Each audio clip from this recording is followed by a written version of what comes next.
NDA ಜೊತೆಯಲ್ಲೇ TDP ಸಹ ಇರಲಿದೆ. ಸುದ್ದಿಗೋಷ್ಠಿಯಲ್ಲಿ ಚಂದ್ರಬಾಬು ನಾಯ್ಡು ಇದನ್ನ ಸ್ಪಷ್ಟಪಡಿಸಿದ್ದಾರೆ. ಆಂಧ್ರ ಪ್ರದೇಶದಲ್ಲಿ ಟಿಡಿಪಿಗೆ ಅಭೂತಪೂರ್ವ ಗೆಲುವು ಸಿಕ್ಕಿದೆ. ಈಗಾಗಲೇ ಇಂಡಿಯಾ ಮೈತ್ರಿಕೂಟದಿಂದಲೂ ಕೂಡ ಅವರಿಗೆ ಆಹ್ವಾನ ಬಂದಿತ್ತು. ಆದರೆ ಎನ್ಡಿಎ ಜೊತೆಯಲ್ಲೇ ಇರೋದಾಗಿ ಈಗ ಚಂದ್ರಬಾಬು ನಾಯ್ಡು ಹೇಳಿಕೆ ಕೊಟ್ಟಿದ್ದಾರೆ. ಹೀಗಾಗಿ ಸದ್ಯಕ್ಕೆ ಎನ್ಡಿಎ ಮಿತ್ರಕೂಟ ಟೆನ್ಷನ್ ಫ್ರೀ ಆದ ಹಾಗಾಗಿದೆ. We are in NDA.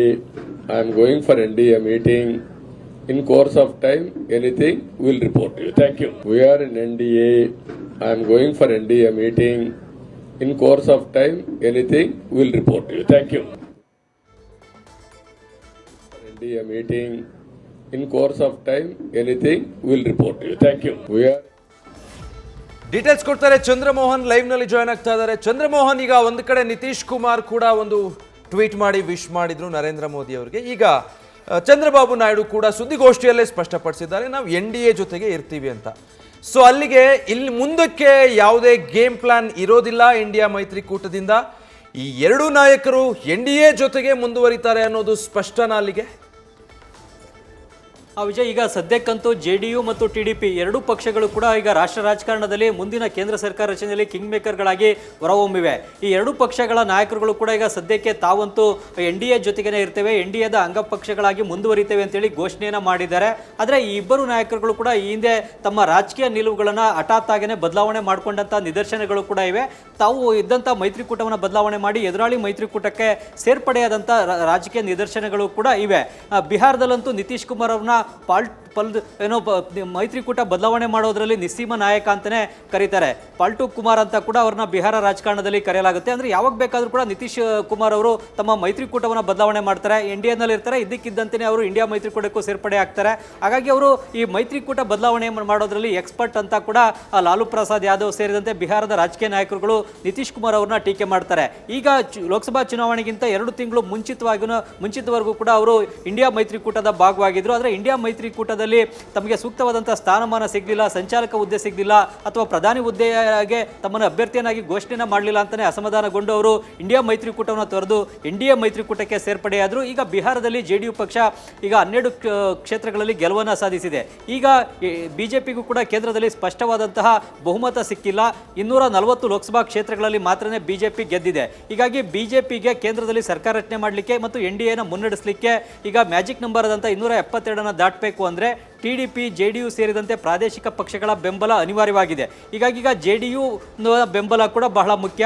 ಹೀಗಾಗಿ ಈಗ ಜೆಡಿಯು ನಾಯಕ ನಿತೀಶ್ ಕುಮಾರ್ ಅವರು ಕೂಡ ಇವತ್ತು ಪಾಟ್ನಾದಿಂದ ದೆಹಲಿಗೆ ಪ್ರಯಾಣವನ್ನು ಬೆಳೆಸಿದ್ದಾರೆ. ಆದರೆ ಅವರು ಹೋದಂಥ ವಿಮಾನದಲ್ಲಿ ಅವರ ಹಿಂಭಾಗದಲ್ಲೇ RJD ನಾಯಕ ತೇಜಸ್ವಿ ಯಾದವ್ ಅವರು ಕೂಡ ಪ್ರಯಾಣವನ್ನು ಬೆಳೆಸಿದ್ದಾರೆ. ಹೀಗಾಗಿ ಈಗ ವಿಮಾನದಲ್ಲಿ ಈಗ ನಿತೀಶ್ ಕುಮಾರ್ ಮತ್ತು ತೇಜಸ್ವಿ ಯಾದವ್ ಮಧ್ಯೆ ಏನು ಮಾತುಕತೆ ನಡೆಯುತ್ತೆ ಅನ್ನೋದು ಕೂಡ ಈಗ ಕುತೂಹಲಕ್ಕೆ ಕಾರಣ ಆಗಿದೆ.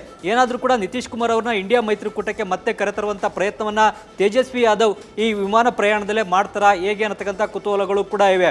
ತಮ್ಮ ನಿತೀಶ್ ಕುಮಾರ್ ಅವ್ರನ್ನ ತೇಜಸ್ವಿ ಯಾದವ್ ಯಾವಾಗಲೂ ಕೂಡ ತಮ್ಮ ಚಿಕ್ಕಪ್ಪ, ಚಾಚಾ ಅಂತಾನೆ ಕರೀತಾರೆ. ಹಾಗಾಗಿ ಈಗ ನಿತೀಶ್ ಕುಮಾರ್ ಅವ್ರನ್ನ ಮನವೊಲಿಸ್ತಕ್ಕಂಥ ಕೆಲಸವನ್ನ ತೇಜಸ್ವಿ ಯಾದವ್ ಮಾಡ್ತಾರಾ ಹೇಗೆ ಅನ್ನತಕ್ಕಂತಹ ಕುತೂಹಲಗಳು ಕೂಡ ಈಗ ರಾಷ್ಟ್ರ ರಾಜಕಾರಣದಲ್ಲಿ ಇವೆ.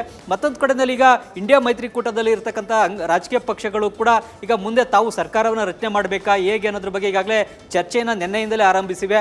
ಟಿಡಿಪಿ ಮತ್ತು ಜೆಡಿಯು ಎರಡೂ ಪಕ್ಷಗಳ ನಾಯಕರನ್ನ ಸಂಪರ್ಕಿಸಬೇಕು.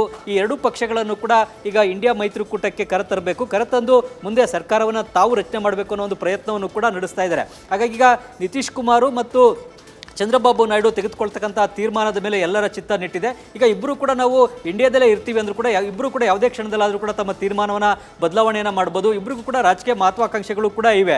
ನಿತೀಶ್ ಕುಮಾರ್ ಅವ್ರಿಗೂ ಕೂಡ ತಾವು ದೇಶದ ಪ್ರಧಾನಿ ಆಗಬೇಕು ಅನ್ನೋ ಆಕಾಂಕ್ಷೆ ಇದೆ. ಹಾಗಾಗಿ ಪ್ರಧಾನಿ ಹುದ್ದೆ ಏನಾದರೂ ಕೂಡ ಇಂಡಿಯಾ ಮೈತ್ರಿಕೂಟ ತಮಗೆ ಕೊಡುತ್ತೆ ಅನ್ನೋ ಒಂದು ಭರವಸೆ ಏನಾದರೂ ಕೂಡ ಕೊಟ್ಟರೆ ಆ ಮೂಲಕ ಅವರು ಇಂಡಿಯಾ ಮೈತ್ರಿಕೂಟಕ್ಕೆ ಸೇರ್ಪಡೆ ಆಗ್ತಾರೆ ಅನ್ನತಕ್ಕಂತಹ ಕುತೂಹಲ ಇದೆ. ಚಂದ್ರಬಾಬು ನಾಯ್ಡು ಅವರಂತೂ ಈಗ ನಾನು ಆಂಧ್ರದ ರಾಜಕಾರಣದಲ್ಲೇ ಇರ್ತೇನೆ ಅನ್ನೋ ಒಂದು ಮಾತನ್ನು ಹೇಳಿದ್ದಾರೆ. ಅಂದರೆ ಅವ್ರಿಗೀಗ ಆಂಧ್ರದ ಮುಖ್ಯಮಂತ್ರಿ ಆಗಬೇಕು, ಆಂಧ್ರದಲ್ಲಿ ಆಳ್ವಿಕೆಯನ್ನು ನಡೆಸಬೇಕು. ತಮ್ಮನ್ನ ಜೈಲಿಗೆ ಕಳಿಸಿದಂತಹ ಜಗನ್ಮೋಹನ್ ರೆಡ್ಡಿ ವಿರುದ್ಧ ಅವರಿಗೆ ವಿರುದ್ಧ ಒಂದು ಸೇಡನ್ನು ತೀರಿಸ್ಕೊಳ್ಬೇಕಂತಕ್ಕಂತಹ ಆಕಾಂಕ್ಷೆ ಈಗ ಚಂದ್ರಬಾಬು ನಾಯ್ಡು ಅವರಲ್ಲಿದೆ. ಹೀಗಾಗಿ ಚಂದ್ರಬಾಬು ನಾಯ್ಡು ಅವರಂತೂ ಈಗ ಆಂಧ್ರದಲ್ಲಿ ಮುಖ್ಯಮಂತ್ರಿಯಾಗಿ ಅಧಿಕಾರವನ್ನು ವಹಿಸಿಕೊಳ್ತಾರೆ. ಆಂಧ್ರ ವಿಧಾನಸಭೆಯಲ್ಲೂ ಕೂಡ ಈಗ ಟಿಡಿಪಿ ಭರ್ಜರಿಯಾದಂಥ 3/2 ಬಹುಮತವನ್ನು ಈ ಚುನಾವಣೆಯಲ್ಲಿ ಗಳಿಸಿದೆ. ಆದರೆ ಈಗ ಮುಂದೆ 1 ವರ್ಷನೋ ಅಥವಾ 2 ವರ್ಷದ ಬಳಿಕವೋ ಅಥವಾ 3 ವರ್ಷದ ಬಳಿಕವೋ ಚಂದ್ರಬಾಬು ನಾಯ್ಡು, ನಿತೀಶ್ ಕುಮಾರ್ ಇಬ್ಬರು ಕೂಡ ತಮ್ಮ ರಾಜಕೀಯ ತೀರ್ಮಾನಗಳನ್ನು, ಒಲವು ನಿಲುವುಗಳನ್ನು ಬದಲಾವಣೆಯನ್ನು ಮಾಡಿಕೊಂಡು ಎನ್ಡಿಎ ಎನ್ಡಿಎದಿಂದ ಇಂಡಿಯಾ ಮೈತ್ರಿಕೂಟದತ್ತ ಕೂಡ ವಾಲ್ಬೋದು ಇರತಕ್ಕಂತಹ ಚರ್ಚೆ ಕೂಡ ಈಗ ರಾಷ್ಟ್ರ ರಾಜಕಾರಣದಲ್ಲಿ ಇದೆ. ಯಾಕೆಂತಂದ್ರೆ ಈಗ ರಾಜಕೀಯದಲ್ಲಿ ಯಾರು ಶಾಶ್ವತ ಶತ್ರುಗಳು ಇಲ್ಲ, ಶಾಶ್ವತ ಮಿತ್ರರು ಇಲ್ಲ. ಯಾರು ಯಾವಾಗ ಬೇಕಾದರೂ ಕೂಡ ಮಿತ್ರರಾಗ್ತಾರೆ, ಯಾರು ಯಾವಾಗ ಬೇಕಾದರೂ ಕೂಡ ಶತ್ರುಗಳಾಗ್ತಾರೆ. ಹಾಗಾಗಿ ಈ ಇಬ್ಬರು ನಾಯಕರುಗಳು ಕೂಡ ಏನು ತೀರ್ಮಾನವನ್ನು ತೆಗೆದುಕೊಳ್ತಾರೆ ಅನ್ನೋದ್ರ ಮೇಲೆ ಈಗ ಎನ್ಡಿಎ ಸರ್ಕಾರ ಎಷ್ಟು ಸುಭದ್ರವಾಗಿರುತ್ತೆ ಮತ್ತು ಎಷ್ಟು ವರ್ಷಗಳ ಕಾಲ ಆಳ್ವಿಕೆಯನ್ನು ದೇಶದಲ್ಲಿ ನಡೆಸುತ್ತೆ ಅನ್ನೋದು ನಿರ್ಧಾರ ಆಗುತ್ತೆ. ಈ ಹಿಂದೆ 1996ರಲ್ಲೂ ಕೂಡ ದೇವೇಗೌಡ ಸರ್ಕಾರ 11 ತಿಂಗಳ ಕಾಲ ಮಾತ್ರ ಆಳ್ವಿಕೆಯನ್ನು ನಡೆಸಲಿಕ್ಕೆ ಸಾಧ್ಯ ಆಯಿತು. ಅದಾದ ಬಳಿಕ ಐಕ್ಯ ಗುಜರಾತ್ ಸರ್ಕಾರ ಕೂಡ 11 ತಿಂಗಳು ಮಾತ್ರ ಆಳ್ವಿಕೆಯನ್ನು ನಡೆಸಿತು. ಆಗ ಕಾಂಗ್ರೆಸ್ ಎರಡೂ ಸರ್ಕಾರಗಳಿಗೆ ಬೆಂಬಲವನ್ನು ಹಿಂತೆಗೆದುಕೊಳ್ತು. ಈ ಹಿಂದೆ ವಿ ಪಿ ಸಿಂಗ್ ಸರ್ಕಾರಕ್ಕೆ ಬಿಜೆಪಿ ಬೆಂಬಲವನ್ನು ಹಿಂತೆಗೆದುಕೊಳ್ತು. ಅದೇ ರೀತಿ ಚಂದ್ರಶೇಖರ್ ಸರ್ಕಾರಕ್ಕೂ ಕೂಡ ಕಾಂಗ್ರೆಸ್ ಬೆಂಬಲವನ್ನು ಹಿಂತೆಗೆದುಕೊಳ್ತು. ಚೌಧರಿ ಚರಣ್ ಸಿಂಗ್ ಅವ್ರಿಗೂ ಕೂಡ ಕಾಂಗ್ರೆಸ್ ಬೆಂಬಲವನ್ನು ಕೊಡ್ತೇವೆ ಅಂತ ಹೇಳ್ತು. ಆದರೆ ಚೌಧರಿ ಚರಣ್ ಸಿಂಗ್ ಅವರು 1977-78ರಲ್ಲಿ ಬಹುಮತವನ್ನು 79ರಲ್ಲಿ ಬಹುಮತವನ್ನು ಸಾಬೀತುಪಡಿಸುವ ಮುನ್ನವೇ ರಾಜೀನಾಮೆ ನೀಡಬೇಕಾದಂಥ ಪರಿಸ್ಥಿತಿ ನಿರ್ಮಾಣ ಆಯಿತು. ಹೀಗಾಗಿ ಈಗ ಈ ಬೆಂಬಲ ಕೊಟ್ಟಂಥ ಪಕ್ಷಗಳು ಯಾವುದೇ ಕ್ಷಣದಲ್ಲಿ ಬೇಕಾದರೂ ಕೂಡ ಬೆಂಬಲವನ್ನು ಹಿಂತೆಗೆದುಕೊಳ್ಬೋದು. ಆ ಕಾರಣಕ್ಕಾಗಿಯೇ ಈಗ ಬೆಂಬಲವನ್ನು JDU ಮತ್ತು TDP ಮೋದಿಯವರಿಗೆ ಕೊಡ್ತೇವೆ, ಬಿಜೆಪಿಗೆ ಬೆಂಬಲವನ್ನು ಕೊಡ್ತೇವೆ, ನಾವು ಇಂಡಿಯಾದ ಅಂಗಪಕ್ಷಗಳಾಗಿ ಮುಂದುವರಿತೇವೆ ಅಂತ ಹೇಳಿದ್ರು ಕೂಡ ಮುಂದೆ ಯಾವುದೇ ಕ್ಷಣದಲ್ಲಿ ಬೇಕಾದರೂ ಕೂಡ ಬೆಂಬಲವನ್ನು ಹಿಂತೆಗೆದುಕೊಳ್ಬೋದು. ಅಂಥ ಸಂದರ್ಭದಲ್ಲಿ ಒಂದು ಅಸ್ಥಿರ ರಾಜಕೀಯ ಪರಿಸ್ಥಿತಿ ನಿರ್ಮಾಣ ಆಗುತ್ತೆ, ಸರ್ಕಾರಗಳು ಉರುಳೋಗ್ತವೆ. ಒಂದು ಅಸ್ಥಿರ ರಾಜಕೀಯ ಪರಿಸ್ಥಿತಿಯಲ್ಲಿ ಸರ್ಕಾರಗಳು ಉರುಳೋದಾಗ ದಿಢೀರ್ನೆ ಹೊಸದಾಗಿ ಲೋಕಸಭಾ ಚುನಾವಣೆಯನ್ನು ಕೂಡ ನಡೆಸಬೇಕಾದಂಥ ಪರಿಸ್ಥಿತಿ ನಿರ್ಮಾಣ ಆಗುತ್ತೆ. ಈ ಹಿಂದೆ ಕಳೆದ 10 ವರ್ಷಗಳ ಅವಧಿಯಲ್ಲಿ ಬಿಜೆಪಿಗೆ ಸ್ಪಷ್ಟವಾದಂಥ ಬಹುಮತ ಇತ್ತು. 2014ರಲ್ಲಿ ಬಿಜೆಪಿನ 284 ಲೋಕಸಭಾ ಕ್ಷೇತ್ರಗಳಲ್ಲಿ ಗೆಲುವನ್ನು ಸಾಧಿಸಿತ್ತು.